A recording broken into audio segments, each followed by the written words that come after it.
আপু আর দুলাভাই ধাক্কা দিয়ে বাসর ঘরের ভিতর প্রবেশ করালো। আমি ঢুকে নীলার দিকে তাকিয়ে যা দেখলাম তা বিশ্বাস করার মতো না। দেখি নীলা সিগারেট টানছে। নীলা বলল, জামাইবাবু, কি খবর? সামনে ইলেকশন, ভোট কিন্তু আমাকে দিতেই হবে। আমার মাথায় আকাশ ভেঙে পড়ল। আমি কি শুনছি? আমি বললাম, কি বললা তুমি? বলছি আমি নির্বাচন করছি, ভোট আমাকে দিতে হবে। তুমি নিশ্চয়ই মজা করছো। মজা করার কি আছে, আমি সত্যিই নির্বাচনে দাঁড়াচ্ছি। তুমি না এসব ছেড়ে দিয়েছো?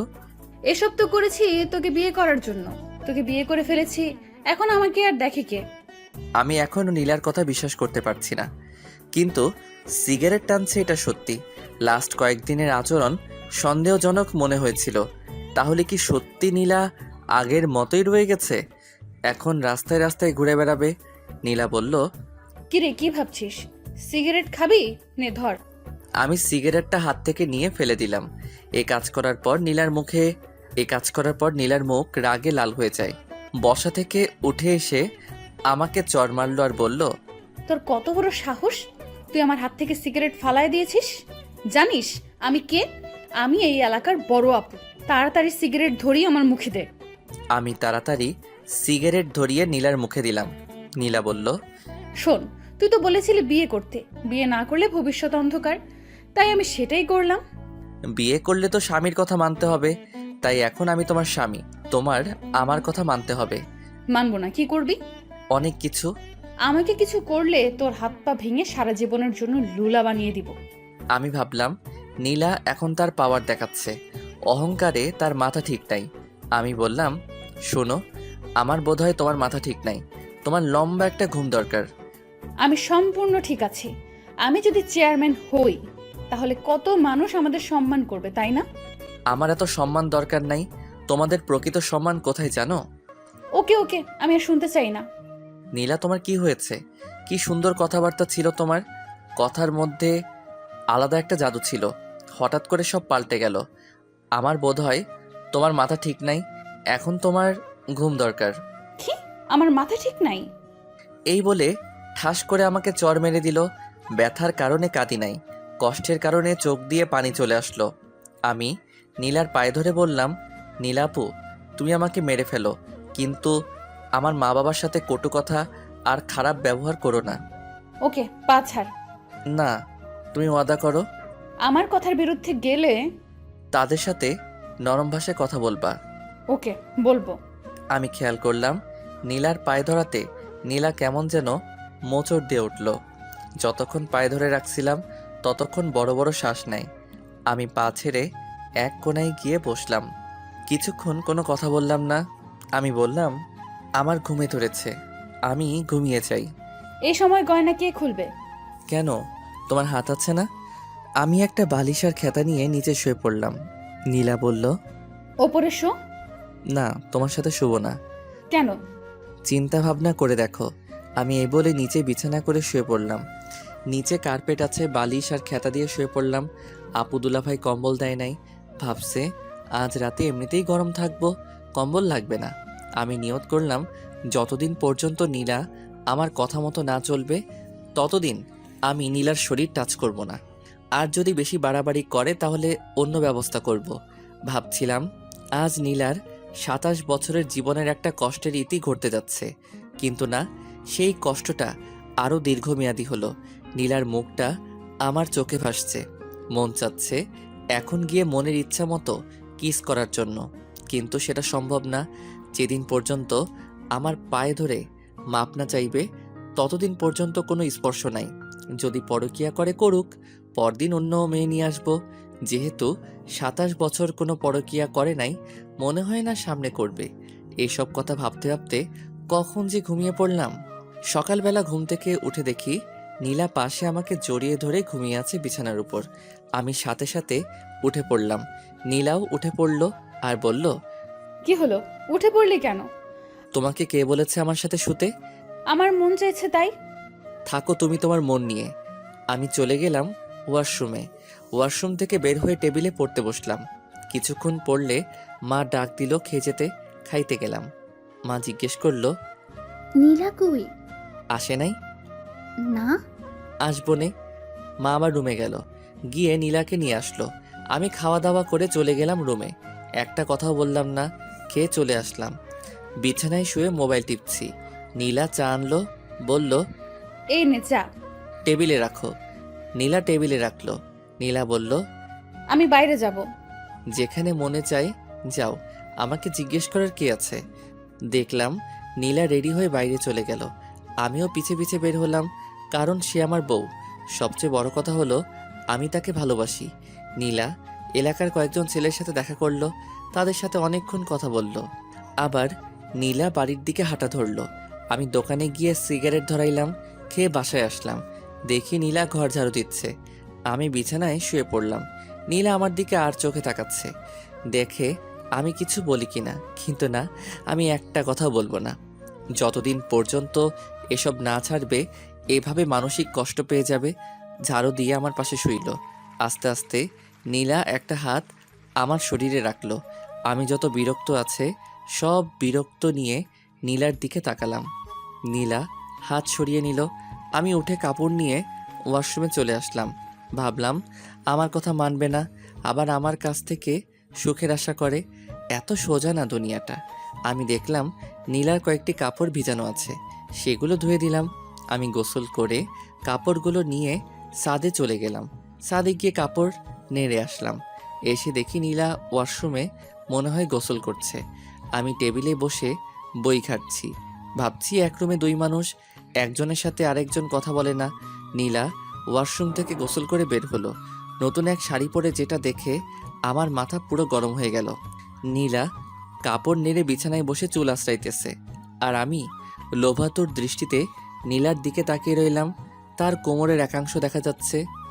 আমি কাশতে কাশতে বাথরুমে চলে গেলাম। আধা ঘন্টা পর বের হলাম। বের হয়ে দেখি জমিয়ে মার সাথে আড্ডা দিচ্ছে। দিনটা কেটে গেল, সারাদিন কেউ কারোর সাথে কথা বলি নাই। রাতের বেলা আমি পড়তেছি, নীলা শুয়ে শুয়ে মোবাইল টিপছে। কতক্ষণ পড়লাম জানি না। নীলা বলল, হইছে, আর পড়তে হবে না, এবার ঘুমা। তোমার বলা লাগবে না। আমি আস্তে আস্তে বিছানায় শুয়ে পড়লাম। নীলা আমার পাশে শুইল। আমি বললাম, নীলা, এসব নির্বাচন কি দরকার আছে? চলো আমরা নিজেরা সুন্দর একটা সংসার করি। দেখ, নির্বাচন সম্পর্কে আমাকে কিছু জিজ্ঞেস করবি না, ওইটা তো বাইরে। এখন তো আমরা দুজন একসাথে। এখনো তুমি আমার থেকে অনেক দূরে। এই বলে আমি বালিশ নিয়ে নিচে চলে আসলাম। আমি কি করব বুঝতে পারছি না। আজকে নীলাকে অনেক সুন্দরী দেখাচ্ছে। আমার মন বলছে এমন একটা মেয়েকে আমার মন চাচ্ছিল। কেন জানি মনে হচ্ছে সে কাছে থেকেও অনেক দূরে। মা বাবা যদি জানতে পারে নীলা নির্বাচন করবে, তাহলে কি যে হবে আল্লাহ জানে। সবচেয়ে বেশি কষ্ট পাবে মা। এর আগে নীলাকে আটকাতে হবে। কেমন জানি একটা আওয়াজ আসছে, মনে হচ্ছে কেউ কাঁদছে। নীলা কাঁদছে, বুঝছি নীলা কষ্টে কাঁদছে। আমি বুঝতে পারছি না কি করব। নীলার কাছে গিয়ে নীলাকে সান্ত্বনা দিব, চাইলেই সম্ভব, কিন্তু না, আমি তা করছি না। কাঁদুক, ইচ্ছে মতো কাঁদুক, বুঝুক তার জীবন আমি কতটা গুরুত্বপূর্ণ। অনেকক্ষণ হয়ে গেল, এখনও কাঁদছে। এখন আমার নিজেরও খারাপ লাগছে। আমি উঠে নীলার শরীরে হাত রেখে বললাম, নীলা। নীলার সাথে সাথে আমাকে জড়িয়ে ধরলো।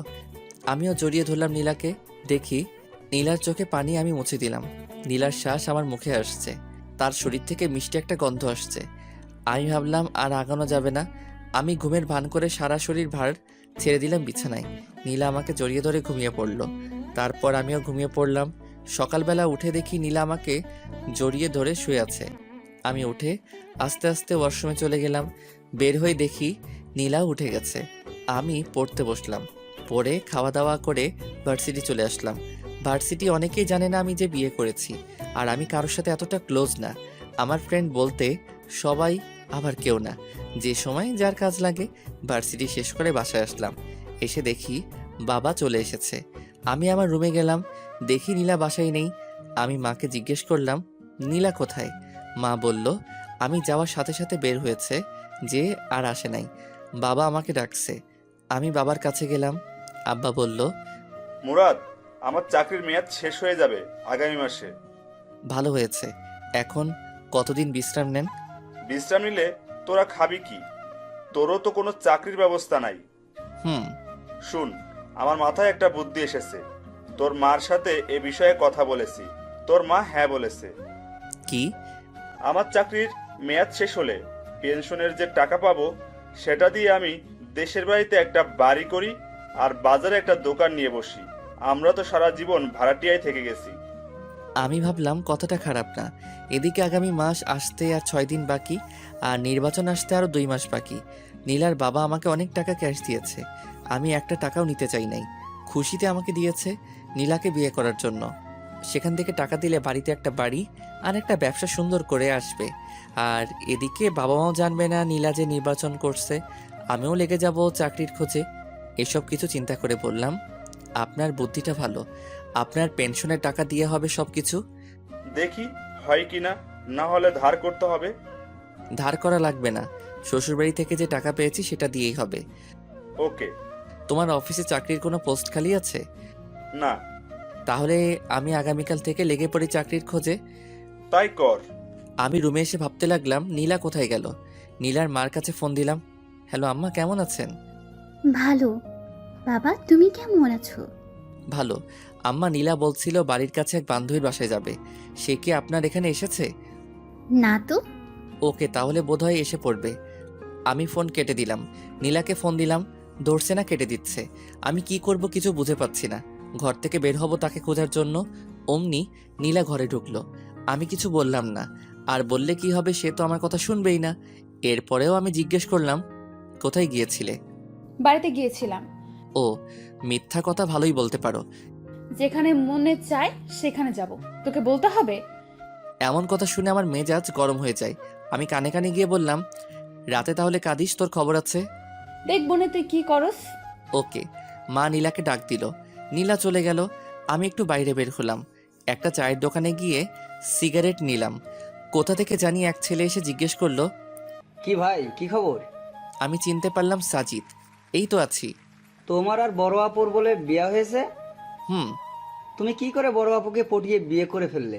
আমার ভাবতে অবাক লাগছে। আরে ভাই, কপালে আছে। সেটাই, তোমার বউ তো নির্বাচনে পাশ করব। সত্যি? তুমি জানো না, আজকে যে বক্তৃতা দিছে অর্ধেকের বেশি মানুষ তার পক্ষে চলে এসেছে। তাই নাকি? ধুর ভাই, আপু আপনার কাছে কিছুই বলে না? কোথায় বক্তব্য দিয়েছে? আপনি জানেন না, ওই সামনের মোড়ে। এত আয়োজন, এত কিছু, এসবের খরচ কে দিয়েছে? বড় আপু। ধুর ভাই, আপনি আমার কাছ থেকে চালাকি করে কথা জেনে নিচ্ছেন। আপু জানতে পারলে আমাকে মারবে। ধুরু ভাই, বসো। মামা বেনসন দাও তো। মামা এসে সিগারেট দিল। আমি বললাম, আমার একটা কাজ করতে পারবা? আপুর বিরুদ্ধে আমি কিছুই করতে পারবো না। আরে বোকা, সে তো আমার বউ, আমি তার বিরুদ্ধে কি বলবো? শোনো, তুমি শুধু বলবা সামনে কোথায়, কোন জায়গায় তোমাদের বড় আপু বক্তব্য দেয়। কি করে বলবো? ফোন করে। ফ্ল্যাক্সির টাকা? 500 টাকা দিয়ে বললাম, এবার হবে। হুম। সাজিদ চলে যায়। আমি বাসায় আসি, এসে পড়তে বসলাম। দেখি নীলা খুব হাসি খুশি। রাতের খাবার খেয়ে আবার পড়তে বসলাম।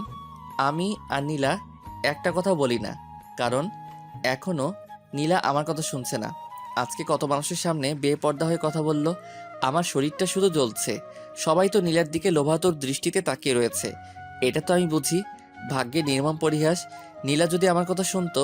এদিকে নীলা শুয়ে শুয়ে মোবাইল টিপছে আর একটু পরপর হাসি দিয়ে ওঠে। আমি নীলাকে জিজ্ঞেস করলাম, নীলা, তুমি যে নির্বাচন করছো, এত টাকা কোথা থেকে? আমার জমানো টাকা। আর একটা টাকাও খরচ করো না, এসব টাকা রেখে দাও। ভবিষ্যতে দেখবে তোমার সন্তানের জন্য অনেক কাজে লাগবে। আমার না মা হওয়ার অনেক ইচ্ছা। তুমি মা হওয়ার যোগ্যতা নেই।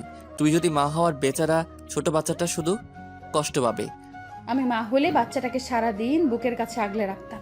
শুনছি তুমি বলে নির্বাচনে জিতবে, আর এদিক দিয়ে যদি তুমি মা হও তাহলে কি হবে?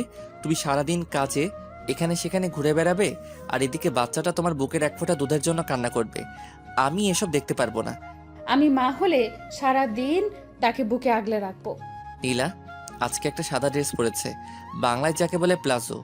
আর যেহেতু নীলা শুয়ে আছে, তাই নীলার হাঁটু অবধি প্লাজো উঠে আছে। নীলার এই সুন্দর পা দেখে আমার অবস্থা খারাপ। আমি আস্তে আস্তে কাছে গেলাম, গিয়ে নীলার পাটা ঢেকে দিলাম। আমি বললাম, নীলা, আমি তোমাকে অনেক ভালোবাসি। আমিও তোকে অনেক ভালোবাসি। তাহলে তুমি আমার কথা শুনছো না কেন? আমি একটা প্ল্যান হাতে নিয়েছি, সেই প্ল্যানটা আমি যে করেই হোক কমপ্লিট করব। নীলা, তুমি কেন বুঝছো না? যদি মা বাবা জানতে পারবে তুমি নির্বাচন করছো, তাহলে বুঝতেই পারছো মা কতটা কষ্ট পাবে। যেই মাকে তুমি বিয়ার কথা বলাতে মা সাথে সাথে রাজি হয়ে যায়। তোমাকে কতটা বিশ্বাস করে, একটু ভুলের জন্য সব শেষ হয়ে যাবে। আমাকে একজন বলছে একজনে অনেক কথা বলবে, এসব কথায় কান্না দিতে।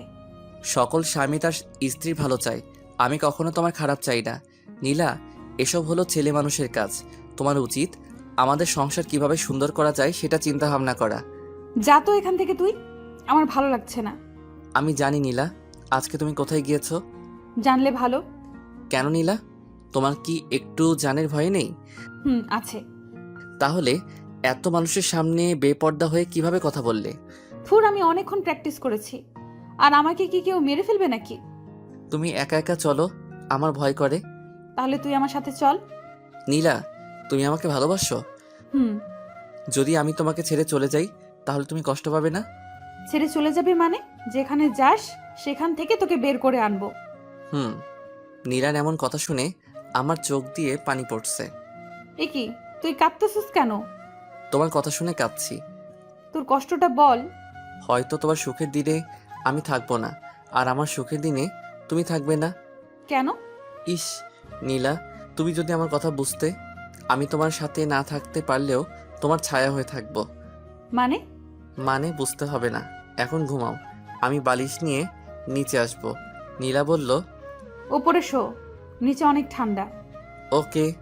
আমি নীলার উল্টো দিকে মুখ ফিরে শুয়ে রইলাম। ঘুম আসছে, ঘুমিয়ে পড়লাম।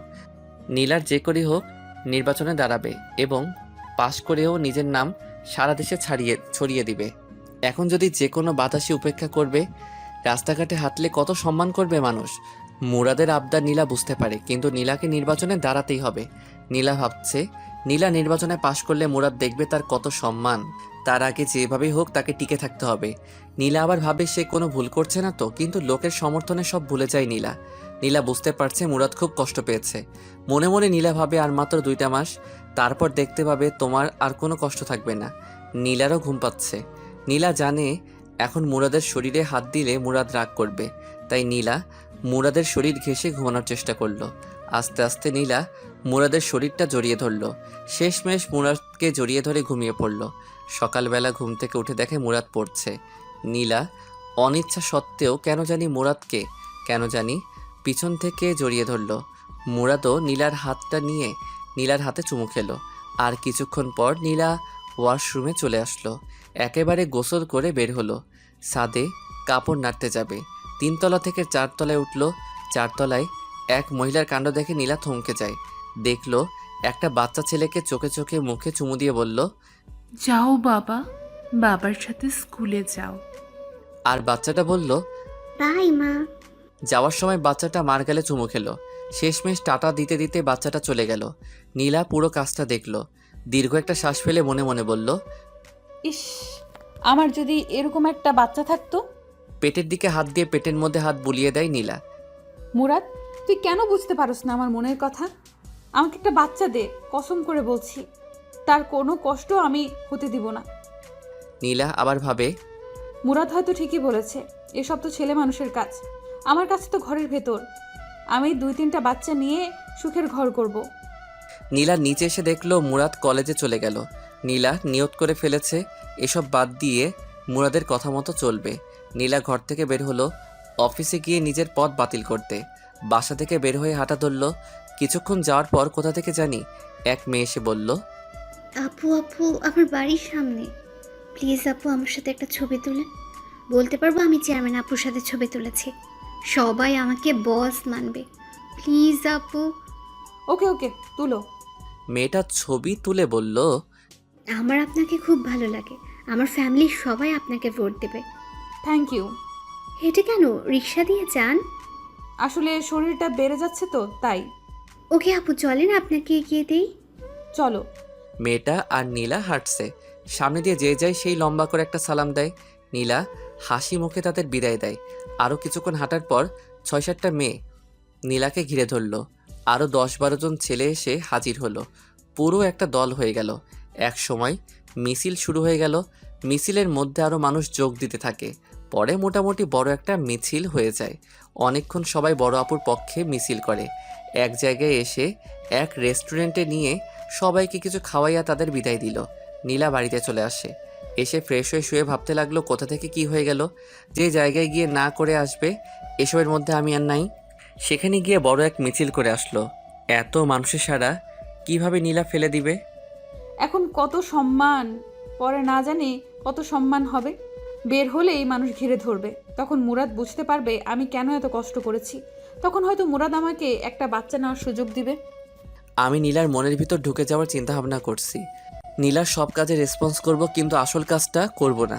আমি বুঝতে পারছি এইভাবেই নীলার সাথে আর বেশি দিন থাকা যাবে না। ভার্সিটি থেকে এসে দেখি নীলা ঘুমাচ্ছে, তার মায়াবী মুখটা কি সুন্দর করে তাকিয়ে আছে। আমি অনিচ্ছা সত্ত্বেও নীলার কপালে চুমু খেলাম। নীলা পাশ ফিরে আবার শুয়ে পড়ল। আমি ফ্রেশ হয়ে নীলাকে ডাক দিলাম, নীলা আমার খিদা লাগছে। দাঁড়াও, আমি নিয়ে আসছি। নীলা একটু পর আমার জন্য খাবার নিয়ে আসে, আমি খেলাম। আমি বললাম, নীলা তুমি আজকে মিছিল করেছো? হুম, কেন? যাতে নির্বাচনে পাশ করতে পারি। ওকে, তাহলে তুমি নির্বাচন নিয়েই থাকো। মুরাদ, রাগ করিস না, আমি এখান থেকে বের হতে পারবো না। ওকে, তোমার যা ইচ্ছা তাই করো। আমি বিকালের দিকে ছাদে গেলাম, গিয়ে দেখি জ্যোৎস্না। আমি বললাম, জ্যোৎস্না আপু কেমন আছেন? ভালো, তুমি? ভালো। কেমন চলছে তোমার দিনকাল? এই তো মোটামুটি। আমার সামনে বিয়ে। ভালো। আপু আমার একটা সমস্যা, যদি একটু হেল্প করতেন। কি বলো? নীলা খালি নির্বাচন করে, এই নিয়ে তাকে আমি প্রতিদিন বোঝাই, কিন্তু সে কোনো কথা কানে নেয় না। আপনি যদি একটু হেল্প করতেন। যে তার স্বামীর কথা শুনে না, তাহলে অন্য আরেকজনের কথা কি শুনবে? তারপরেও একটু কথা বলে দেখবেন। ওকে। আমি যাই। হুম। আমি চলে আসি। কি করব কিছুই মাথায় আসছে না। এইভাবে এক সপ্তাহ চলে গেল। বাবা গ্রামে চলে যায়। গ্রামের বাড়িতে নতুন বাড়ি হলে মাও চলে যাবে। নীলা জিজ্ঞেস করলে বলি বাড়িতে বেড়াতে গেছে। আমি এই বিষয় নীলার কাছ থেকে সম্পূর্ণ গোপন রাখি। আর সে নির্বাচন নিয়ে ব্যস্ত, এদিকে টাইম দেওয়ার কোনো প্রশ্নই আসে না। নীলাকে কেমন জানি লাগে, তার সাথে কথা বলা, হাসাহাসি এখন আর ভালো লাগে না। এখন কেন জানি নীলাকে বিরক্তিকর মনে হয়। আমি আস্তে আস্তে নীলার সাথে কথা বলা কমিয়ে দিলাম। ওই তো আগামীকাল সারাদিন নীলার সাথে একটা কথা বলি নাই। বুঝতেই পারছেন এটা কতটা কষ্টকর।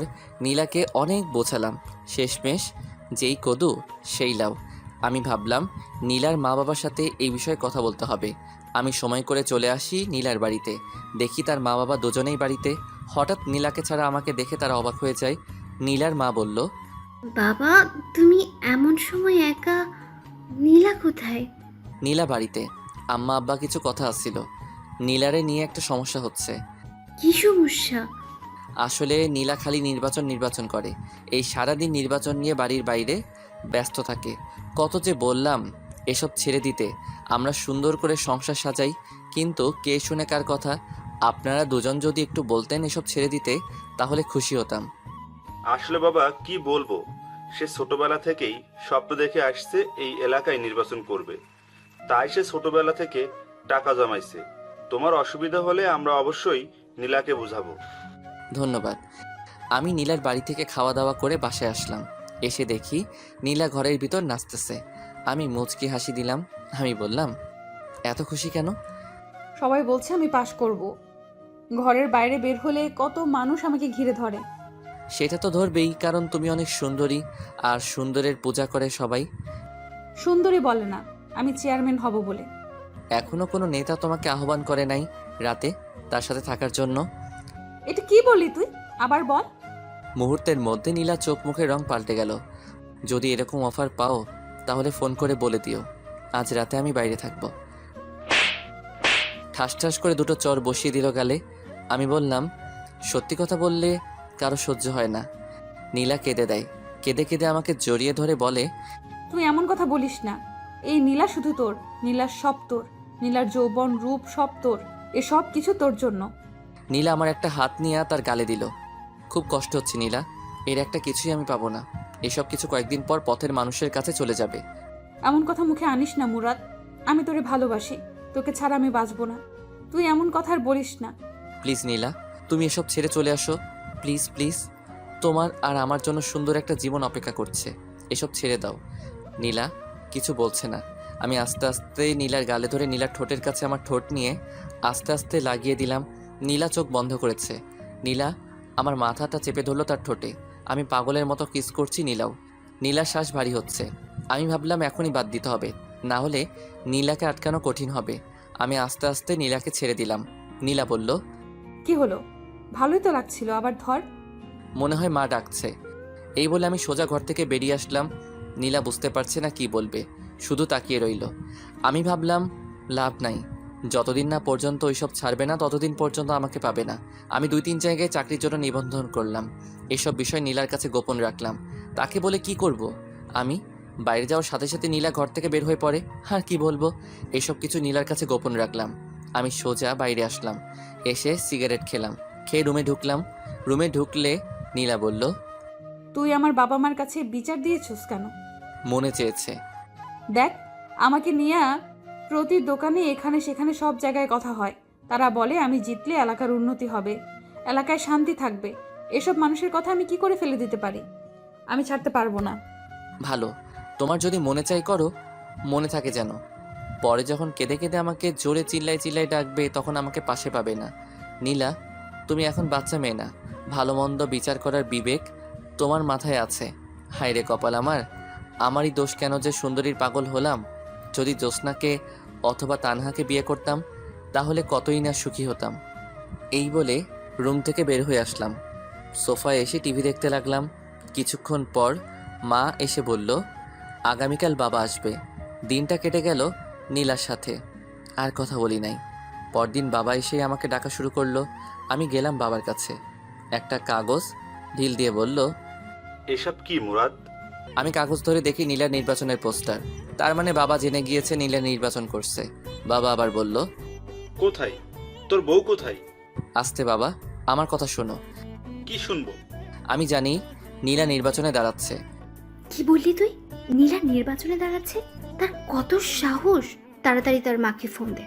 এমন অলক্ষী মেয়ে আমাদের দরকার নেই। শোনো, আমি তোমাদের বুঝিয়ে বলি। বাবা, আমি জানি না যে নীলা নির্বাচনে দাঁড়াচ্ছে। বাসরাতে সে আমাকে বলে, তখন যা হওয়ার হয়ে গেছে, এখন তার কিছু করার নাই। আমি নীলাকে অনেক বোঝালাম, কিন্তু কে শুনে কার কথা। আব্বা মা যা হওয়ার হয়ে গেছে, তোমরা কোনো টেনশন করো না, আমি বিষয়টি দেখছি। তোর বউ যেন আমার সামনে না পড়ে। ওকে, আমি দেখছি। আমি চলে আসলাম। দেখি নীলা চুপচাপ বসে আছে আর আমার দিকে আর চোখে তাকাচ্ছে। আমি হাসি মুখে বললাম, তোমাকে কিছু বলবো না, তোমার যা মনে চাই করো। নীলা কিছু বলল না। আমি চুপচাপ বেলকনিতে গিয়ে বাইরে তাকিয়ে রইলাম। নীলা আমার পাশে এসে দাঁড়ালো আর বলল, তোকে আমি কষ্ট দিতে চাইনি মুরাদ। আমার কষ্ট তো কিছুই না। মা আর বাবা অনেক দুঃখ পেয়েছে তোমার এই অপ্রত্যাশিত কাজে। সরি। সরি বলে কি লাভ? সরি বললে কি আর তুমি এসব থেকে ফিরে আসবে? তুমি তো বুঝতে পারছো না সবাই তোমাকে কি সম্মান করবে। বলবে দেখো দেখো চেয়ারম্যানের জামাই। সব ছেলেরা তোমাকে দেখে হিংসা করবে। নীলা, তুমি এখনো ছোট রয়ে গেছো। আমার জায়গায় যদি অন্য কেউ থাকতো তাহলে এতদিনে তুমি এতদিনে কি? চেয়ারম্যান হয়ে যেতে। আমি যে ভালো সেই জন্য তোমাকে বাধা দিচ্ছি। শুনো, এখন তুমি গিয়ে আমার মায়ের কাছে আর বাবার কাছে মাপ চাইবা। বলবা আর আমি নির্বাচনে দাঁড়াচ্ছি না। বলবো না। বলবা না? না না না। আমি আমার হাত উঠাইলাম চর দিতে, কিন্তু কোনো এক টানে আর পারলাম না চর মারতে। নীলা বলল, মারলি না চল, দেখতাম তোর কত সাহস। এখন যদি আমি একটা ফোন করি তাহলে শত শত ছেলে চলে আসবে। আমি চাইলে তোকে মেরে বুড়িগঙ্গা নদীতে ফেলে দিতে পারি। আমি মোবাইল দিয়ে বললাম, এই নাও, এখন তোমার ছেলেদের ফোন দাও, তারা আসুক, এসে আমাকে মেরে বুড়িগঙ্গায় ভাসাই দিক। তুই কি ভাবছিস আমি পারবো না? তুমি আবার না পারতে পারো। আমি কানে কানে গিয়ে বললাম, পারলে করে দেখা। আমি সেখান থেকে চলে আসলাম। আমার আর ভালো লাগছে না। এখন থেকে আর নীলার সাথেই শুবো না। আজ 1 সপ্তাহ হলো নীলার সাথে শুই না। আমি আমার মতো, নীলা নীলার মতো। এদিকে আমার চাকরির ইন্টারভিউর জন্য কল আসলো। এদিকে বাবা মা চলে গেল গ্রামের বাড়িতে। যাওয়ার আগে নীলাকে কয়েকবার বললাম বাবা মার কাছে মাপ চাইতে, কিন্তু কে শুনে কার কথা। এখন আমি আর নীলা একা। আমি ইন্টারভিউ দিলাম। আমার আগের রেজাল্ট ভালো ছিল বলে চাকরিটা হয়ে গেল, কিন্তু সমস্যা একটাই, বাসা থেকে অনেক দূরে। আমি সকালে যাই, বিকালে আসি। নীলা ভাবে আমি ভার্সিটিতে যাই। কিছুদিন পর সন্ধ্যার সময় বাসায় ঢুকলাম। দেখি নীলা আর 5 জন ছেলে, 1 জন মেয়ে বসে আড্ডা দিচ্ছে। তাদের একজনের হাতে সিগারেট, নীলাও সিগারেট খাচ্ছে। আমি ঘরে ঢুকলে নীলা বলল, এ হলো আমার স্বামী মুরাদ। মাঝখান থেকে একজন ছেলে বলে উঠল, বড় আপু, আপনি বিয়ে করে ফেলেছেন? আমরা তো জানি না। আসলে সবই কপাল। আর মুরাদ কিন্তু খুব ভালো ছেলে, কেউ তার সাথে বেয়াদবি করবি না। ওকে আপু। আপু, আমাদের কাজটা বুঝিয়ে দেন। নীলা আমাকে বলল, মুরাদ, তুই একটু ঘরে যা। ওকে। আমার মাথা পুরো গরম হয়ে আছে, কিছু বলবো না তাকে। আমি ভাবলাম এভাবে আর চলতে পারে না। আরে আমার তো একটা সম্মান আছে। চেয়ারম্যান হওয়ার পর সবাই বলবে, দেখো দেখো চেয়ারম্যানের জামাই, কিন্তু সেটা বলবে টিটকারি করে। ভাবলাম আজ নীলাকে শেষবারের মতো বলবো, তারপর অন্য কোনো রাস্তা দেখতে হবে। নীলা তাদের সাথে কথা বলে অনেকক্ষণ। এই ফাঁকে আমি তাদের জন্য হালকা নাস্তা নিয়ে যাই। নীলার অহংকারে শেষ নাই। নীলা তাদের ছোটোখাটো মিটিং শেষ করলো। আমি পড়তে বসলাম। রাতে খাওয়ার জন্য নীলা আমার জন্য বাইরে খাবার আনে। আমি খেলাম। ভাবলাম আজ একসাথে শুই। আমি শুলাম তাড়াতাড়ি, কারণ সকালে অফিসে যেতে হবে। দেখি নীলা মোবাইল টিপছে। আমি বললাম, নীলা বলো। মোবাইল রাখো। ওকে বলো। নীলা, তোমার নির্বাচন আর কতদিন আছে? আর মাত্র 15 দিন। ভালো, তোমাকে শেষবার ওয়ার্নিং দিচ্ছি। তুমি কি এখান থেকে বের হতে পারবে? আর কতবার বলবো? তাহলে শোনো, এসব ছেলে পেলে নিয়ে ফ্ল্যাটে আসবা না। কেন? আমি না করছি তাই। ওকে, তোমার যা ইচ্ছা। আমি বিছানায় শুয়ে ঘুমিয়ে পড়লাম। পরদিন সকালে উঠে গেলাম অফিসে। অফিস শেষ করে অফিসের আশেপাশে বাসা খুঁজতে লাগলাম। নীলার মুরাদের একই জ্ঞান জ্ঞান, আর ভালো লাগে না। প্রতিদিন একই বিষয় নিয়ে কথা বলে। ভালো হয়েছে তার বাবা মা চলে গেছে, না হলে কত বাধার সম্মুখীন হতে হতো। মুরাদকে নীলা অনেক ভালোবাসে, সেই জন্য নীলা এত অসম্মানের পরেও মুরাদের কাছে পড়ে রয়েছে। কিন্তু নীলা বুঝতে পারছে না মুরাদের কি হয়েছে। কিছুদিন ধরে মুরাদ নীলার সাথে খুব ভালো ব্যবহার করছে, খুব হাসি খুশি, সব কাজে রেসপন্স। নীলা বুঝতে পারল মুরাদ তাহলে এতদিনে সব কিছু বুঝতে পারছে। ওই তো সেদিন নীলার মিটিং করে আসতে দেরি হয়েছিল। মুরাদ এগিয়ে গিয়ে নীলাকে নিয়ে আসে। শীত বলে দুজন এক চাদরের ভিতর একজন আরেকজনকে জড়িয়ে ধরে বাসায় আসে, যা দেখে নীলার খুব ভালো লাগে। এই মাসের শেষ কয়েকদিন নীলা মুরাদকে জড়িয়ে ধরে ঘুমায়। মুরাদের প্রতি নীলার ভালোবাসা অনেক বেড়ে যায়। কিন্তু এসব কিছু রীতি ঘটলো ওই দিন দুপুরে। ঘুম থেকে উঠে দেখলো মুরাদের বই কাপড় চোপড় কিছুই নেই, আর টেবিলের উপর একটা চিঠি পেল। নীলা উঠে পুরো রুম দেখলো, তেমন কিছুই নেই। কয়েকটা বই আর কিছু কাপড় চোপড় পরে আছে, সেগুলো পুরাতন। আলমারি খুলে দেখলো মুরাদের কিছুই নেই। তাহলে কি মুরাদ চলে গেল কোথায়? নীলা জোরে জোরে মুরাদ বলে ডাক দিল। তার শব্দই আবার ফিরে আসলো। পুরো ফ্ল্যাট চেক করলো, প্রয়োজনীয় সব কিছু আছে। নীলা আস্তে আস্তে চিঠির কাছে আসলো। নীলার বুকটা কাঁপছে। মুরাদ কি চলে গেছে? আগে মোবাইল নিয়ে কল করলো মুরাদের নাম্বারে, ফোন বন্ধ। এবার চিঠির কাছে এসে চিঠি হাতে নিল, কাপা কাপা হাতে। চিঠি খুলে পড়তে লাগলো। চিঠিতে লেখা আছে, নীলা, আমি কোনো চিঠি লিখছি না যাতে পরে উত্তর দিতে না পারো। নীলা, একটা কথা তো জানো, স্বাধীনতা অর্জন করার চেয়ে রক্ষা করা কঠিন। আমার ক্ষেত্রে সেটাই হয়েছে। আমি তোমাকে খুব ভালোবেসে ফেলেছিলাম, কিন্তু সেটা ধরে রাখতে পারিনি। নীলা, আমি তোমার সাথে মোটামুটি অনেক সময় কাটিয়েছি। নীলা, তুমি যখন বলতে আমি কোথাও চলে গেলে আমাকে যেখান থেকে পারো ধরে নিয়ে আনবে, তখন আমার খুব অহংকার হতো। আনলে আবার কি হবে? আমার একই কথা, নির্বাচন করো না। সেরকম কথা তোমাকে শুনতে আর হবে না। আমি চলে গেলাম। এখন তুমি নির্বাচনে বেশি ফোকাস করতে পারবে। দোয়া করি নির্বাচনে পাশ করে এলাকার উন্নতি করতে পারো। সবাই একটা চেয়ারম্যান থেকে এটাই আশা করে, আর সবসময় গরিব দুঃখীদের পাশে থাকবে। দেখবে তুমি ভালো একটা চেয়ারম্যান হতে পারবে। নীলা, আমি দুঃখিত, আমি ভালো একটা স্বামী হতে পারিনি, তোমার কথায় রাজি হতে পারিনি। তোমার সামনে জীবন পড়ে রয়েছে, ভালো একটা ছেলেকে বিয়ে করে মা হওয়ার স্বপ্ন দেখো। খুব ইচ্ছে ছিল বাবা হওয়ার, কিন্তু সেটা হলো না। নীলা, আমি তোমাকে ছেড়ে অনেক দূরে চলে এসেছি। আমার খুঁজতে তুমি বের হয়েও না, কারণ তুমি আমাকে খুঁজে পাবে না। আমি পিছনের সকল পথ বন্ধ করে দিয়েছি। তুমি জেনে খুশি হবে, আমি একটা চাকরি পাইছি। তোমার অন্তরে কি ছিল সেটা আমি আদৌ চিন্তা করে বের করতে পারিনি। শেষ কয়েকদিন তোমার সাথে ভালো ব্যবহার করেছি, কারণ তুমি যাতে বুঝতে পারো তোমার জীবনে আমি কতটুকু গুরুত্বপূর্ণ ছিলাম।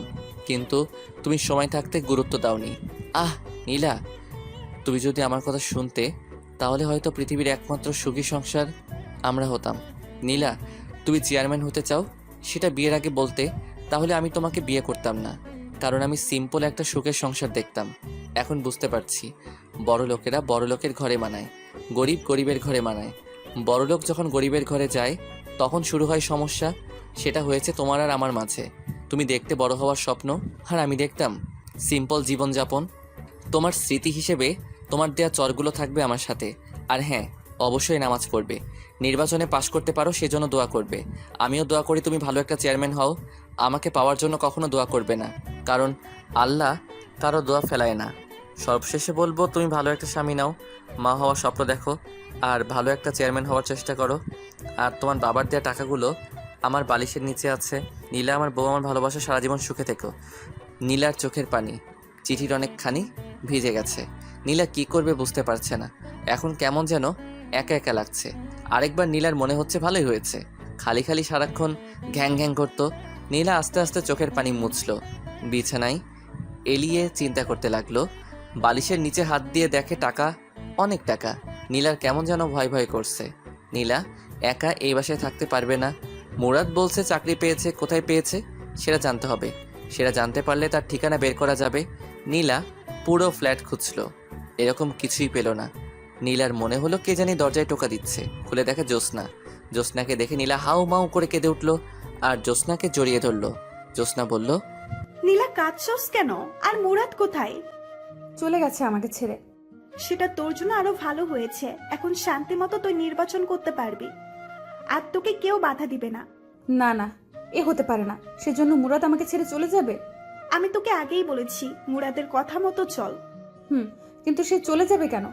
তুই তার কথা 16 কানা শুনুস নাই। তুই যদি তার কথা মতো চলতি, ইস, তোর জায়গায় যদি আমি থাকতাম তাহলে আমি কোনো কথার অবাধ্য হতাম না। এখন আমি কি করব? তাকে ছাড়া কিভাবে থাকবো? তোর যেটা প্রাপ্য তুই সেটাই পাইছস। তাকে আমি ভালোবাসি। এমন ছেলেও পাওয়া যায় বইয়ের কারণে বাড়ি থেকে চলে যায়। আমি তাকে ছাড়া থাকতে পারবো না। তাকে আমি অনেক কষ্ট দিয়েছি। আল্লাহ, তুমি তাকে আমার কাছে ফিরিয়ে দাও। শোন, সে মনে হয় আর আসবে না। তুই এখানে থাকতে পারবি না। ঘন্টা 3 আগে আমার কাছে মুরাদ গিয়েছিল, তারপর এই কাগজটা আমার কাছে দিয়ে যায়। কাগজে কি আছে শুনবি? বলো। জ্যোৎস্না আপু, তুমি আমার একটা কাজ করে দিও। আমি চলে যাচ্ছি নীলাকে ছেড়ে। নীলা তো এখানে একা থাকতে পারবে না, আর যদি থাকে তাহলে বলবেন কাউকে সাথে নিয়ে থাকতে, কারণ রাতে বুঝতে পারবে রাতটা তার জন্য কতটা নিষ্ঠুর। নীলা যদি চলে যায় তাহলে ফার্নিচারগুলো নিচের দেওয়া ঠিকানায় পাঠিয়ে দিয়েন। আর কিছু টাকা আছে। না, আমি এখানেই থাকবো। শেষমেশ আমি এই ঘরটা নিয়ে আমি বেঁচে থাকতে চাই। আমি শিওর মুরাদ আমাকে অনেক ভালোবাসে। সে একদিন ফিরে আসবে। সে একদিন ফিরে আসবে। সেটা তোর কপাল। তার আগে তোকে নির্বাচন থেকে বেরিয়ে আসতে হবে। তোর বিয়ের আর কয়দিন আছে? আর 13 দিন। এখন থেকে নিয়ে বাকি দিনগুলো তুই আমার সাথে থাকবি রাতে। ওকে, পরে দেখি। আমি যাই, মনে হয় মা ডাকছে। একটু পর একেবারে চলে আসিস। ওকে। জ্যোৎস্না চলে গেলে নীলা ফুপিয়ে কাঁদতে লাগলো। ভাগ্যের জোরে অফিসের পাশে একটা ব্যাচেলর ফ্ল্যাট পেয়ে যাই, সেখানে উঠি। ভাবলাম আজ সব কিছু সমাপ্তি হলো। নীলাকে ভালো লাগতো, কিন্তু নীলার নির্বাচন ভালো লাগতো না। আমি যে রুমে সিট নিলাম সেই রুমে আরও দুজন আছে। তারা দুজন চাকরিজীবী, তাই আমাদের ফাইজলামো করার কোনো প্রশ্নই আসে না। যাই হোক, পরদিন সকালে অফিসে গেলাম। আমার মুখ থেকে হাসি নামক শব্দটি উধাও হয়ে গেছে। অধিকাংশ সময় আমি নীলাকে নিয়ে চিন্তা করি। ফেলে এসেছি, আবার কোনো ভুল করিনি তো? যদি কোনো অঘটন ঘটিয়ে ফেলে? কিছু ভালো লাগছে না। অফিসে কত মানুষ হাসাহাসি করে, আমি সারাক্ষণ আমার কাজ নিয়ে ব্যস্ত থাকি। সারাক্ষণ নীলার মুখটা সামনে ভাসে। অফিসের ম্যানেজার সবাইকে ডাক দিল, আমিও গেলাম। আমি গিয়ে পিছনে এক কোণায় দাঁড়িয়ে রইলাম। এক একজনকে এক এক কাজ দিয়ে বিদায় করছে ম্যাডাম। সবার পরে আমার সিরিয়াল আসলো। মেয়েটা আমার থেকে মনে হয় 3 বছরের ছোট। ছোট হলে কি হবে, বস তো বসই। আমাকে আমার কাজ দিলে আমিও চলে আসি। অফিসে কত মেয়ে, সারাক্ষণ নীলার কথা মনে পড়ে। নীলা এখন কি করছে? মনে হয় কাঁদছে, আবার মনে হয় সে তো এখন খুশিতে নাচছে, কারণ তাকে বাধা দেওয়ায় আর কেউ নেই। দূর, যেটা চলে গেছে সেটা গেছেই, এখন কাজে মনোযোগ দেই। অফিস শেষ করে রুমে এসে গোসল করে খাওয়া দাওয়া করে শুয়ে রইলাম। কিছুক্ষণ শুয়ে থাকার পর পাশের একজন বলল, তার নাম সাজ্জাদ। ভাই, আপনি এরকম সবসময় নীরব আর মুখ গোমড়া করে রাখেন কেন? কোনো সমস্যা আমাদের বলেন, দেখি হেল্প করতে পারি কিনা। ভাই, আপনার কি বউ আছে? হ্যাঁ ভাই। তার কথা আপনার মনে পড়ে না? হ্যাঁ মনে পড়ে, প্রতিদিন কথা বলি। আজকে তো কয়েকবার কথা বললাম। ভাই, আমি আমার বউকে সারা জীবনের জন্য ছেড়ে চলে এসেছি, তাই ভাই তার কথা চিন্তা করি। কেন ভাই, আপনি আপনার বউকে ছেড়ে চলে এসেছেন? ভাই, শখের বশে এক সিনিয়র আপুকে বিয়ে করেছিলাম। বিয়ের পর তার কথা আমি শুনতাম, কিন্তু সে আমার কথা শুনতো না, তাই ছেড়ে চলে এসেছি। Very interesting. আমরা দেখি যত কম বয়সী মেয়ে আর তুমি কি না সিনিয়র আপুকে বিয়ে করো? থাক ভাই, যা হওয়ার হয়ে গেছে, এখন সামনে ফোকাস করেন। দেখবেন আরও ভালো মেয়ে কপালে আসবে। আমি পড়তে বসলাম, কারণ আমাকে ভার্সিটি শেষ করতে হবে। এটা বেসরকারি, যে কোনো সময় চাকরি চলে যেতে পারে। পরদিন অফিসে গেলাম, সারাদিন অফিস করলাম, কারোর সাথে কথা বলিনি। সবাই টিফিন করে আর আমি নীলার কথা চিন্তা করি। সে কি এখনও ঠিক আছে নাকি? আমি নেই বলে কারোর সাথে কামে লিপ্ত হয়েছে? না না, নীলা এরকম মেয়েই না। ভাবলাম নীলাকে একটা নজর দেখে আসবো, আগামীকালই যাব। অফিস শেষ করে চলে আসব। এক লোক এসে খবর দিল ম্যানেজার ডাকছে। আমি অফিসে গেলাম। ম্যাডামকে দেখে আমার মেজাজ গরম হয়ে যায়। ম্যাডাম, এটা কোনো কাপড় পরলো? একটা টাইট জিন্স আর টাইট শার্ট, ঠোঁটে লিপস্টিকে ভরা, চুলগুলো মাথায় পাহাড় করে রেখেছে। আমি লজ্জায় মাথা নিচু করে দাঁড়িয়ে রইলাম। নীলাকে আমি জিন্স অবস্থায় 2 দিন দেখেছি, তারপরেও প্রথম আর সবসময় নর্মাল পোশাক পরতো, যার কারণে নীলাকে আমার অনেক ভালো লাগতো। আর শাড়ি পরা অবস্থায় দেখলে মনে হতো, রিয়ান ভাইয়ের কথাটা, কোন গ্রহ থেকে এসেছো তুমি, যেখানে শুধু রূপের চর্চা করা হয়। এখন নীলার শাড়ি পরা মুখটা মনে হলে শরীরে কাঁপুনি দিয়ে ওঠে। বসেন। আমি মাথা নিচু করে চেয়ারে বসলাম। আবার বলল, মুরাদ ভাই, এখানে কি আপনার কোনো কাজ করতে অসুবিধে হচ্ছে? না। তাহলে সব সময় এমন মনমরা হয়ে থাকেন কেন? 2 দিন একেবারে বেশি। আমার মতে এই অফিসে আসার পর একমাত্র আমার সাথে আপনি কথা বলেছেন। কেন? কারণ জানতে পারি? না, আমি শুধু আমার কাজ করব। এমন মানুষ হয়? আপনার বাড়িতে দেখলাম আপনি বিবাহিত। আপনার ওয়াইফের সাথে কোনো সমস্যা হয়েছে? সেরকমই ধরতে পারেন। এটা কোনো সমস্যা হলো? সেজন্য আপনি যাওয়ার সময় তার সবচেয়ে বেশি পছন্দের জিনিসটা নিয়ে যাবেন। দেখবেন সব ঠিক হয়ে যাবে। আমি চলে আসলাম। হিসাব করে দেখলাম নির্বাচনের আর মাত্র কয়েকদিন বাকি। পরদিন অফিস বন্ধ, তাই সময় করে রাতে এলাকায় আসলাম, যাতে কেউ না চিনতে পারে। শীতের রাত, মুখে মাফলার জ্যাকেট বেঁধে, সাথে মাথায় ক্যাপ দিয়ে রাস্তায় হাঁটছি। হাঁটতে হাঁটতে বাসার সামনে গেলাম। বাসার নিচে দাঁড়িয়ে আর চোখে বেলকনিতে তাকাচ্ছি। দেখি বাতি জ্বালানো, তার মানে নীলা এখানেই আছে। সে কি কাঁদছে নাকি হাসছে, সেটা যদি দেখে যেতে পারতাম। অপেক্ষা করি, যদি বেলকনিতে আসে। বেশি অপেক্ষা করতে হলো না, না চাওয়ার চেয়ে বেশি পেয়ে গেলাম। যেটা দেখে নীলার আসল মুখোশ উন্মোচন হয়ে গেল। দেখি 3 জন ছেলে আর 4 জন মেয়ের সাথে নীলা হাসতে হাসতে বের হচ্ছে, যেটা দেখার জন্য আমি মোটেও প্রস্তুত ছিলাম না। আমি ভাবলাম আমার ধারণা সব ভুল। আমি ভাবছিলাম নীলা বোধহয় মন খারাপ করে বসে আছে, কিন্তু না, নীলার মতো নির্বাচনের কাজ করছে। থাকুক সে তার নির্বাচন নিয়ে, আমি থাকি আমার মতো। আর নীলার চিন্তা মাথায় আনবো না, এলাকার নাম মুখে নিব না। আমি মন খারাপ করে বাসায় চলে আসলাম। সারা রাত ঘুম নাই। কি করব? আমি নীলাকে ছেড়ে চলে আসলাম, অথচ আমি বেশি কষ্ট পাচ্ছি। আর এদিকে নীলা খুশিতে শেষ। শখের বসে গিয়েছিলাম সিনিয়র মেয়েকে বিয়ে করতে, আবার সে বলে এলাকার ডন। এমন ফালতুমি আমার কপালে জুটল। সে বলে আমার বউ। দূর, ঘুমাই। এসব চিন্তা করতে করতে কখন যে ঘুমিয়ে যাই। এদিকে নীলা কাঁদতে কাঁদতে চোখ ফুলিয়ে ফেলেছে, কারণ মুরাদকে ছাড়া নীলার এক মুহূর্ত ভালো লাগে না। সারাদিন ঘরে নীলা একা, কিছু ভালো লাগে না, খাওয়া দাওয়া ঠিকমতো করে না। এখন নীলা মুরাদের অভাব হাড়ে হাড়ে টের পাচ্ছে। 2 দিন ধরে নীলা নির্বাচনের কোনো কাজে যাচ্ছে না, কারণ তার মন ভালো না। কি বলবে গিয়ে নীলা? ওই দিন রাতে নীলাকে তার সাথের লোকেরা দাওয়াত দিল। নীলা বলে দিয়েছে আসতে পারবে না, কিন্তু হলো কি, রাতে কয়েকজন বাসায় এসে হাজির। তাদের জোড়াজড়িতে নীলা তাদের সাথে গেল। সেখান থেকে এসে জ্যোৎস্নাকে কল দিল। জ্যোৎস্না আসলো। রাতে জ্যোৎস্নার সাথে ঘুমাই। 2 জন শোয়ার পর জ্যোৎস্না বলল, এসব তুই ছাড়বি? এসব ছাড়লে দেখ মুরাদ তোর কাছে ফিরেও আসতে পারে। সত্যিই মুরাদ আবার আমার কাছে ফিরে আসবে? যখন শুনবে তুই আর নির্বাচনে দাঁড়াচ্ছিস না, তখন বুঝতে পারবে তুই মুরাদের কথা শুনছস। কি করে বুঝবো? সে কি এই দেশে আছে নাকি নাকি নতুন বিয়া করে ফেলছে? এই বলে নীলা কেঁদে দিল। লীলা, কাঁদিস না, তার জন্য দোয়া করবেন। সে যেন ভালো থাকে। দেখবে একদিন ঠিকই আল্লাহ তোদের দুজনকে মিলিয়ে দেবে। নীলা ফুপিয়ে ফুপিয়ে কাঁদছে আর মোবাইল থেকে ছবি বের করে মুরাদকে দেখছে। এসব দেখতে দেখতে কখন যে ঘুমিয়ে যায়। সকালে উঠে নীলা নামাজ পড়ে আল্লাহর কাছে অনেক কান্নাকাটি করে মুরাদকে ফিরিয়ে দেওয়ার জন্য। আমি পরদিন অফিসে যাই। গতকাল থেকে আজকে আমার মনটা বেশি খারাপ। অফিস শেষ করে চলে আসব। একজন এসে বলে গেল ম্যাডাম ডাকছে। আমি ম্যাডামের অফিসে গিয়ে মাথা নিচু করে দাঁড়িয়ে রইলাম। বললাম, বসেন। আমি আস্তে আস্তে বসলাম। এখন আপনি আমার সামনে হাসি দেবেন। পারবো না। দেন বলছি, দেন, না হলে আপনার চাকরি নট। আমি হাসি দেওয়ার চেষ্টা করলাম, কিন্তু হাসির বদলে ফুপিয়ে ফুপিয়ে কান্না শুরু করলাম। এটা কি হলো? আমি বললাম হাসতে আর আপনি কিনা কাঁদছেন। প্লিজ কাঁদবেন না, এই নিন টিস্যু। টিস্যু নিয়ে আমি চোখ মুছলাম। ম্যাডাম বলল, এক্স্যাক্টলি আপনার সমস্যা কি আপনি আমাকে খুলে বলবেন? হুম। আপনার ওয়াইফ কি মারা গেছেন? না, তবে বেঁচে থেকেও আমার সাথে নেই। আমি বুঝেছি। যান, আপনাকে কিছুদিন ছুটি দিলাম, বউকে নিয়ে কোথা থেকে ঘুরে আসেন। হুম। আমি চলে আসলাম, কিন্তু পরের দিন আমি অফিসে যাই। ম্যাডাম অবাক হয়ে যায়, কিন্তু কিছু বলল না।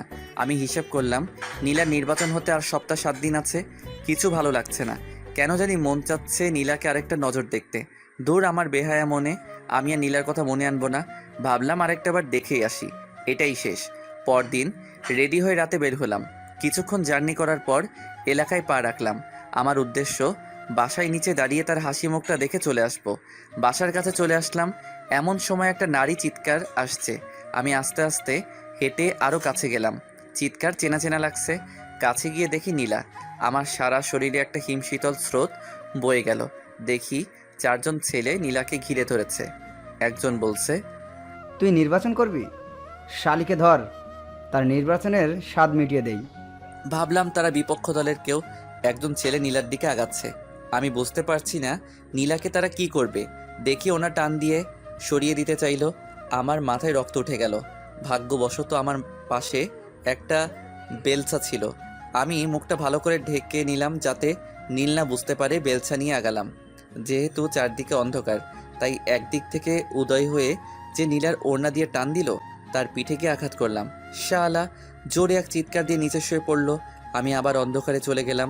আমি তাদের দেখছি, কিন্তু তারা আমাকে দেখছে না। তারা সতর্ক হয়ে গেল। আমি জায়গা পরিবর্তন করে আরেকটার পিছনে গিয়ে তার পায়ে আঘাত করলাম। সেও চিৎকার করে শুয়ে পড়ল। আমি আবার অন্ধকারে চলে গেলাম। আমি আবার জায়গা পরিবর্তন করে আরেকটার পিছনে গিয়ে তার ঘাড়ে আঘাত করলাম। সেও শুয়ে চিৎকার করতে লাগলো, ও মা গো, ও মা, ও মা গো। আমার অন্ধকারে চলে গেলাম। আমি অন্ধকারে চলে গেলাম। যেহেতু শীতের রাত, কুয়াশা, কিছুই দেখা যায় না। আবার রাত। আরেক হালা চিৎকার করে বলছে, শালা কে রে তুই? সাহস থাকলে সামনে আয়। আমি আস্তে আস্তে পা টিপে তার পিছনে গিয়ে দাঁড়ালাম। শেষমেশ সে বুঝতে পারে, কিন্তু ততক্ষণে আমার হাত রেডি। সে ঘুরে আর আমি তার কানে নিচে নরম জায়গায় ঘুষি চালালাম। সে দাঁড়ানো থেকে অজ্ঞান হয়ে ডাইরেক্ট রাস্তায় পড়ল। একজনকেও মাথায় আঘাত করলাম না, যদি মারা যায়। আমি আবার অন্ধকারে চলে গেলাম। বাকি 3 জন তাকে উঠিয়ে দৌড়। তারা চলে গেলে আমি নীলার সামনে প্রকাশ হলাম। তার সামনে বেলচা ঢিল দিয়ে রাস্তায় ফেলে ঘুরিয়ে উল্টো হয়ে হাঁটা ধরলাম। কিন্তু নীলার চালাক চোখ আমাকে চিনতে পারে। নীলা আমাকে ডাক দিল, মুরাদ, মুরাদ। এবার অনেক জোরে, কিন্তু আমি আমার মতো হাঁটছি। নীলা কাঁদে আর ডেকেই যাচ্ছে, মুরাদ, মুরাদ, আমার কথা শোনো। কিন্তু আমি আমার হাঁটা থামালাম না, কারণ পিছনে ফেরার টাইম নেই। আস্তে আস্তে নীলার মুরাদ, মুরাদ ডাক মিলিয়ে গেল। আমি আমার গন্তব্যের দিকে রওনা দিলাম। মুরাদ ডাক ডেকেই যাচ্ছে নীলা, কিন্তু কে শুনে কার কথা। নীলা বাসায় এসে বিছানায় শুয়ে কাঁদতে লাগলো। কাঁদছে আর বলছে, আমি কি দোষ করছিলাম? কেন তুই আমাকে এত বড় শাস্তি দিচ্ছস? কে জানি দরজায় টোকা দিল। খুলে দেখে জ্যোৎস্না। জ্যোৎস্নাকে দেখে হাউমাউ করে কেঁদে উঠল। বলল, মুরাদ ছিল ওটা। মুরাদ আমার কাছে আসছিল, আমাকে শয়তানগুলোর হাত থেকে রক্ষা করেছে। কোথায় সে? কই? কখন দেখছস? আমাকে বুঝিয়ে বল। আমি ডাক্তারের দোকান থেকে আসছিলাম ওষুধ নিয়ে, তখন 4 জন ছেলে আমাকে ঘিরে ধরলো। আমি জোরে জোরে চিৎকার করতে লাগলাম। তখন কোথা থেকে জানি এক ছেলে তাদের মায়ের দিল। ছেলের মায়ের সামলাতে না পেরে তারা চলে যায়। আমি ভালো করে খেয়াল করে দেখি ওটা মুরাদ। আমি কতবার যে ডাকলাম মুরাদ, মুরাদ বলে, কিন্তু সে আসলো না। আবার কাঁদা শুরু করলো নীলা। জ্যোৎস্না নীলাকে সান্ত্বনা দিতে লাগলো। দেখছস, মুরাদ সারাক্ষণ তোর উপর চোখ রাখছে। তুই ভালো করে চল। আমি যে কাঁদছি কষ্টে, সে কি শুনতে পাচ্ছে না? হয়তো। আর কাঁদিস না, ঘুমা, দেখবি সব ঠিক হয়ে যাবে। নীলা শুয়ে পড়ল। শুয়ে ভাবতে লাগলো, নীলা, মুরাদ আমার আশেপাশেই আছে।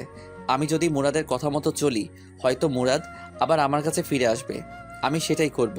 নীলা বুঝতে পারছে ঘরের মধ্যে ছেলে মানুষের কি দরকার।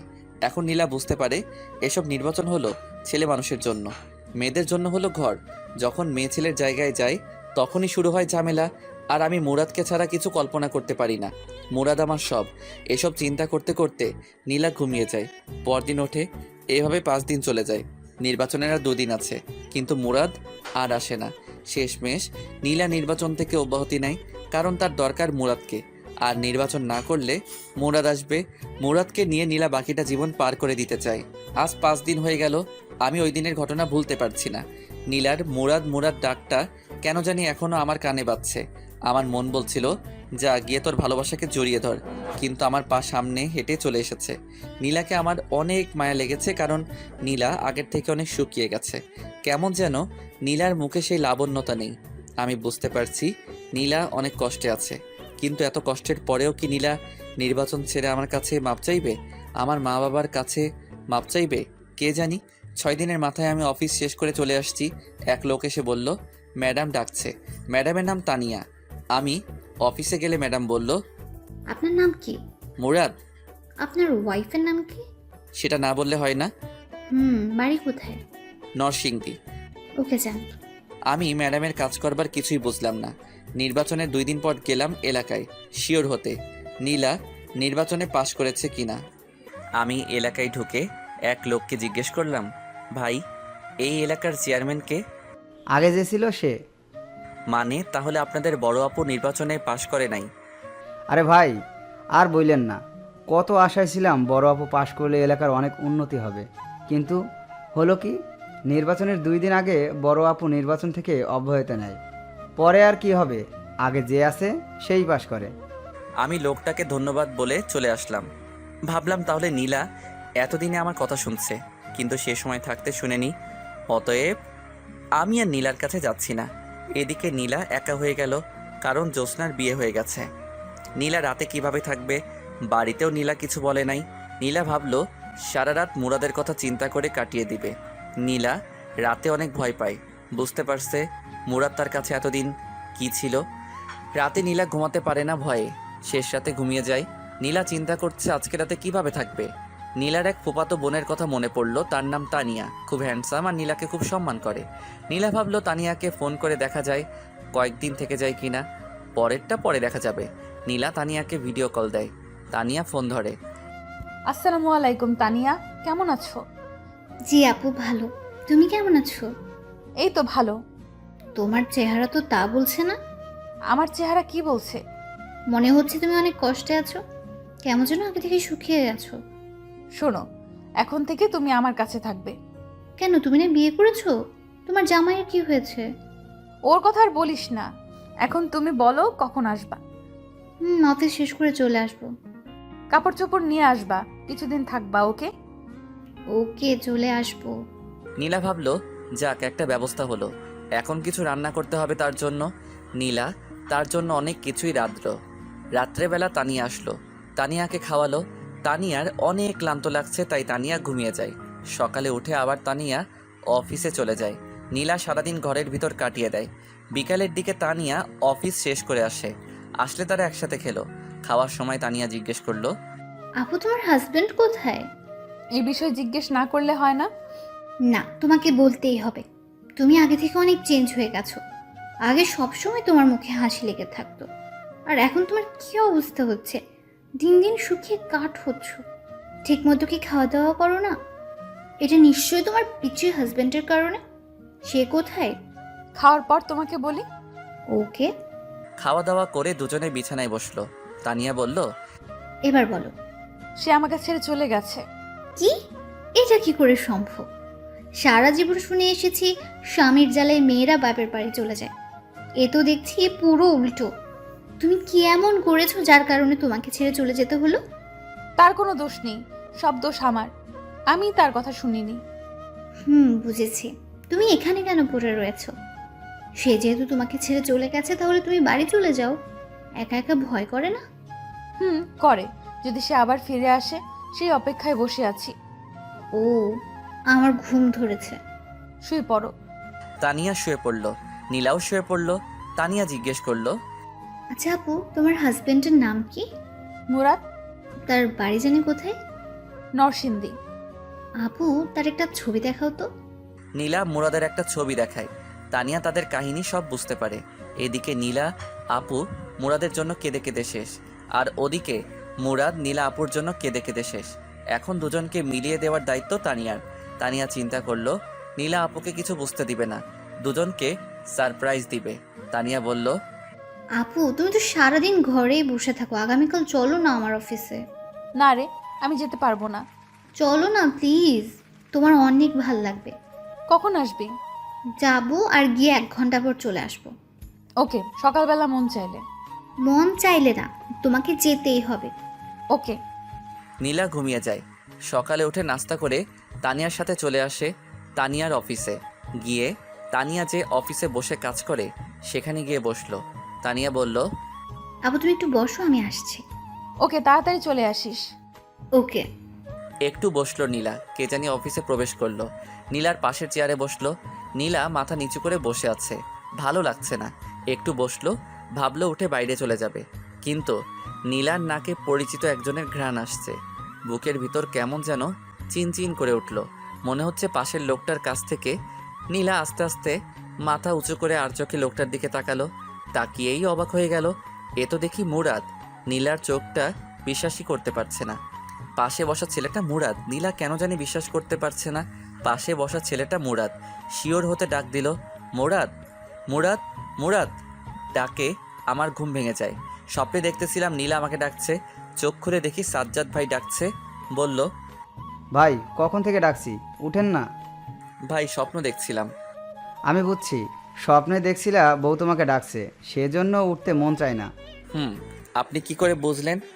ভাই এমন আমার অনেক হয়েছে। ও, অভিজ্ঞতা আছে আপনার? হুম।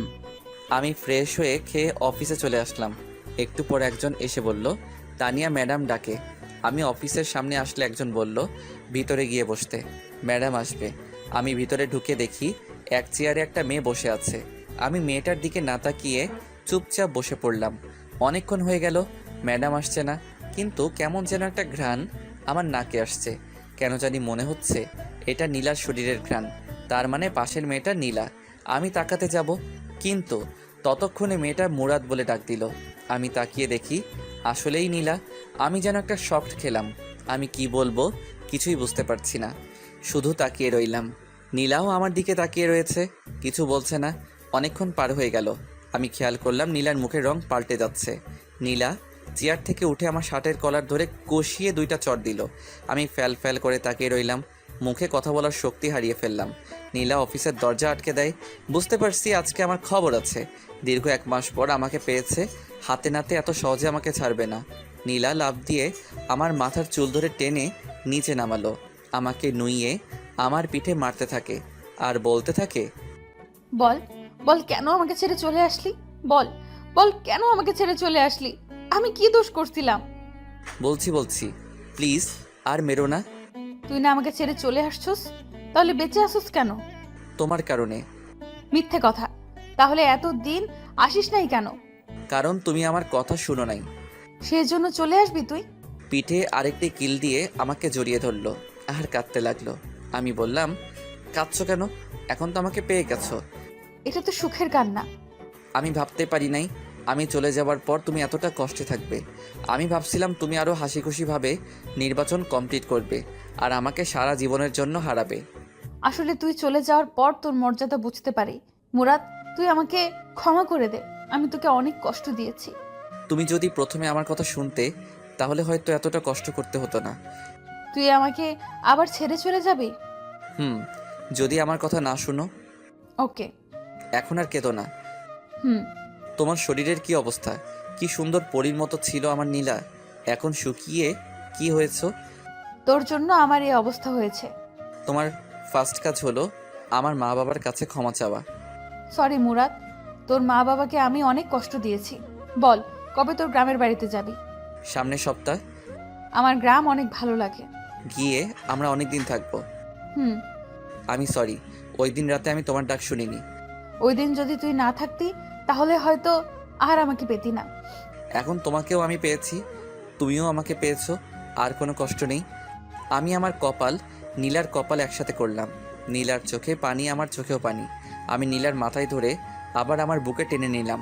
নীলাও আমাকে জড়িয়ে ধরে শক্ত করে, আবার নীলা কেঁদে দেয়। আবার যদি আমাকে ছেড়ে চলে যাস তাহলে আমাকে আর জীবন্ত পাবি না। ওকে, আমি তোমাকে ছেড়ে চলে যাব না, কিন্তু তুমি তোমাকে মারার অনুমতি দাও। তুই আমাকে মেরে ফেলিস, তবু আমাকে ছেড়ে চলে যাস না। প্রিয়জন পাশে না থাকার বেদনা আমি বুঝতে পেরেছি। এই তো লক্ষ্মী মেয়ে। আমি নীলার চোখ মুছে দিলাম, চেয়ারে বসালাম, দরজা খুলে দিলাম। একটু পর তানিয়া প্রবেশ করলো। আমি বুঝতে পারছি এসব তানিয়ার কাজ ছিল। মনে মনে তানিয়াকে অনেক ধন্যবাদ। তানিয়া এসে বলল, আপু আমাকে আর তোমার সাথে থাকতে হবে না তো? নীলা হেসে বলল, আপাতত না, সময় হলে বলবো। সময়টা কখন? পেটে বাচ্চা হলে? যা শয়তান। ম্যাডাম, আপনি তো কিছুদিন আগে বলেছিলেন বউকে নিয়ে কোথাও ঘুরে আসতে। সেই ছুটিটা আমি আগামী সপ্তাহ চাই। মুরাদ ভাই, এটা কিন্তু ঠিক না। দিয়ে দিস না। আগামী সপ্তাহ কিন্তু, এখন না। হুম। যান, এখন মন দিয়ে কাজ করেন। আমি চলে আসলাম।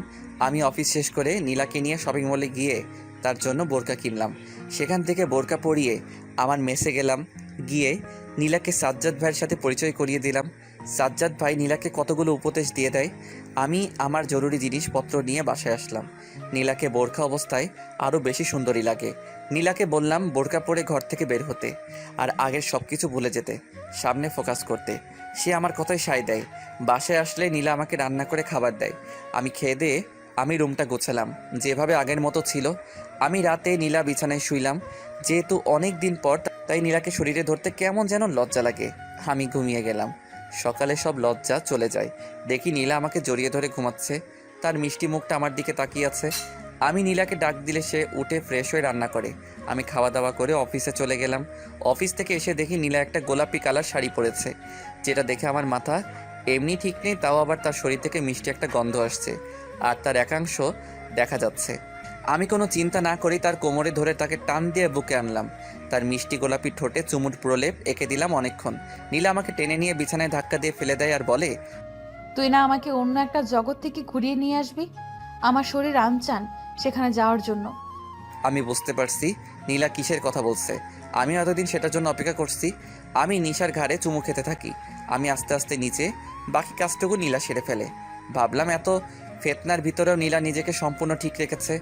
আমরা সন্ধ্যার সময় শুইলাম, উঠলাম। পরের দিন সকালে নীলা বলল, এই জিনিসটা এত মজা, এত সুখ আগে যদি জানতাম তাহলে আমি তোর কথার কখনো অবাধ্য হতাম না। আমি আরো 10 বছর আগে বিয়ে করে ফেলতাম। তখন কিন্তু তুমি আমাকে পেতে না। তা ঠিক। এখন বলো কি খাবে? সেটাও বলে দিতে হবে। না, এখন না। আমি নাস্তা তৈরি করছি, খেয়ে দিয়ে অফিসে যাও। ওকে। আমি অফিসে চলে আসি। পরের সপ্তাহ আমরা গ্রামের বাড়ি আসি। সেখানে 1 সপ্তাহ থাকি। নীলা মা বাবার পায়ে ধরে মাপ চায়। নীলাকে ক্ষমা করে দেয়। সপ্তাহে একটা পরীক্ষা, তাই ভার্সিটি পরীক্ষা দিয়ে শেষ করলাম। আরও ভালো কোম্পানিতে চাকরির আবেদন করলাম। কিন্তু তানিয়ার রিকোয়েস্টে সেই অফিস থেকে গেলাম। কিন্তু আমার প্রমোশন হয়।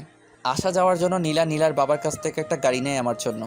1.5 বছর পর আমাদের একটা মেয়ে হয়। দেখতে নীলার মতো হয়েছে। আসলে ভালোবাসা চেয়ে পাওয়া যায় না, ভালোবাসা দিতে হয়। ভালোবাসা দিলেই তুমিও ভালোবাসা পাবে। ধন্যবাদ সবাইকে আমাদের পাশে থাকার জন্য।